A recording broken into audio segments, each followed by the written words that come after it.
जगत की माँ इस जीव को जन्म देती है, उसका लालन पोषण करती है और उसकी वृद्धि की भावना करती है। वैसे ही एक जगत माँ है जो संपूर्ण जगत के लिए हित चाहती है, जिसका नाम है जिनवाणी। हाँ, जिनेंद्र भगवान की वाणी। ये माँ एक ऐसी माँ है जो जीव का वास्तविक भला चाहती है। यह माँ जीव को कहती है, हे जीव, तू रत्नत्रय का धारी बन, अपने आत्मा की आराधना कर और सिद्ध परमात्मा बन जा।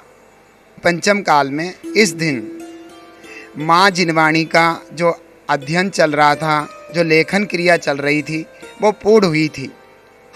वो लेखन क्रिया क्यों हुई? उस लेखन क्रिया का भी कारण था। पहले तो जो मुनिराज होशियार होते थे, वे एक दूसरे को समझा करके जिनवाणी की बातें और याद रख लेते थे, लेकिन अब धीरे धीरे विस्मृत होती चली जा रही है ये वाणी, क्योंकि एक मुनिराज के बाद दूसरे मुनिराज उनको समझाने के लिए 2-3 बार अगर उसको समझाएं तब भी याद नहीं रहता। इसलिए अब क्या है, ऐसे होने पर कि वो जिनवाणी आगे तक कैसे जाए, तो लेखनीबद्ध हुई और वह लेखनीबद्ध जो जिनवाणी का कार्य है इसी पंचमी के दिन पूर्ण हुआ था। इसलिए यह पंचमी जो है सुद पंचमी नाम से जानी जाने लगी। भव्य आत्मन, मैं तो यही कहूँगा कि माँ जिनवाणी का जो उपकार भव्य जीवों पर है, उतना उपकार किसी का नहीं हो सकता। आपको पता है, अगर शास्त्र है तो धर्म है, शास्त्र नहीं है तो धर्म नहीं है।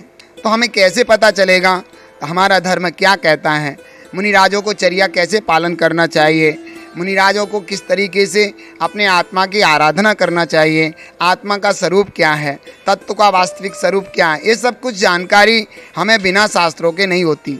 और वह शास्त्र ही माँ जिनवाणी कहलाती है।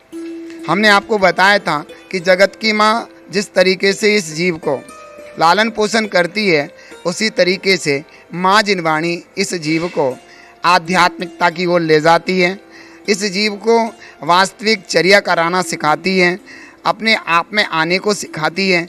ये जिनवाणी माँ धन्य है।